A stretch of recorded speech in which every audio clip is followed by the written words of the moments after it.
I'm gonna get a start on doing my mushroom arancinis. I'm actually going to boil up this chicken carcass that I've got from a chook that I cooked, and I've got 8 cups of water in here, so I'm going to add 8 chicken stock cubes, and I'm just going to let it simmer for ages and make a even more delicious chicken stock.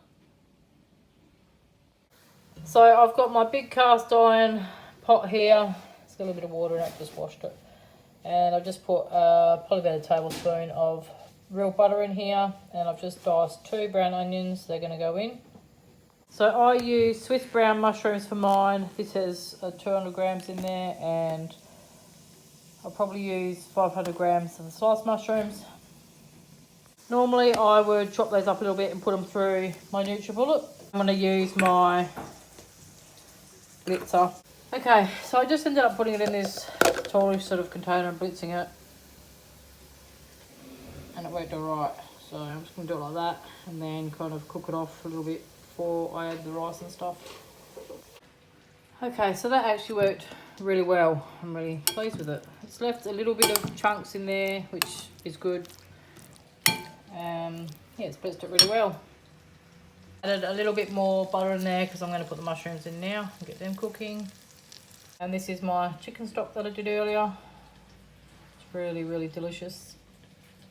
So I finished cooking the risotto. I ended up putting 1.5 litres of stock in here, and I had a little bit over a cup of rice, so it's turned out really well, and it's been in the fridge firming up overnight. And I've just got some mozzarella cheese, and it's just grated, so I'm just chopping it up really small, and I'm going to mix it through there. I also put about 200 grams of grated parmesan cheese, like the extra sharp one, through the risotto mix as well. So mix all this through, and then I've done up an egg. Well, there's 3 eggs in here. I'm going to put a little bit of milk in there. That's my coffee, or not my coffee cup, my caramel drink. And then I've got some flour, so I'm going to roll them, put them in some flour, put them in some egg mix, and then some crumbs, which I haven't got out yet. I've mixed all the mozzarella through, and I had a tiny bit of parmesan on a block still, so I've just chopped that up and mixed it all through as well. I've got my flour, my eggs, I've mixed a little bit of milk in there, and then I've got my panko breadcrumbs, which I put a little bit of ground garlic in there too, just to add a little bit more extra flavour. And then at the end here, I've just got a tray I've just covered with foil, so I can put the arancini balls on once they're finished. So hopefully I'll get about 20 out of it. But let's get rolling and see how many we can do. So what I'm going to do is I'm going to roll them, put them in the flour, and then I'm going to put them on the tray, and then I'm going to do the other part because it's just really messy otherwise.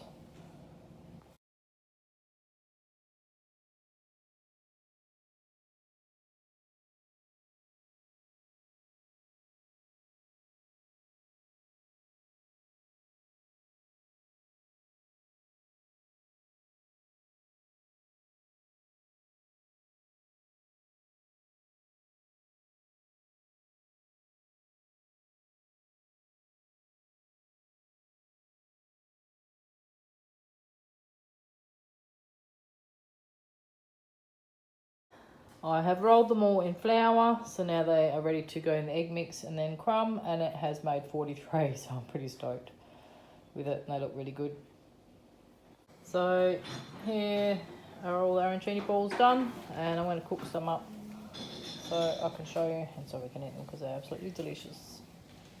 So I've got this little thin pot, and I've got vegetable oil in here. You can use vegetable or canola, whatever you want to use for deep frying. Don't use olive oil, it doesn't have a very good temperature, smoke point. So just going to let this heat up, and then I'm just going to drop a little crumb in here, and once it sort of starts to sizzle, that's when you know it's hot enough. So that is sizzling, but I want it to be a little bit hotter than that.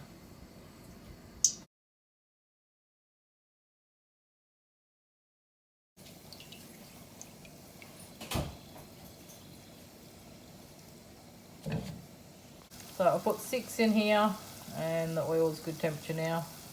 So they'll cook between 4 and 5 minutes until they're nice and golden brown. And these are what they look like when they come out. Absolutely delicious. I've just served it. Oops. I've just served mine on a little bit of rocket on the plate. And I've put a little bit of salt on top for seasoning, extra seasoning. A little tip when you've made them is to put them back in the fridge and let them set. Because I didn't do that with these ones and they sort of burst open a little bit, like this one's fully empty. So let them set in the fridge for a good few hours, and they take so long to make them, but they're really good. And like I said, it made 43, so it's pretty well worth it.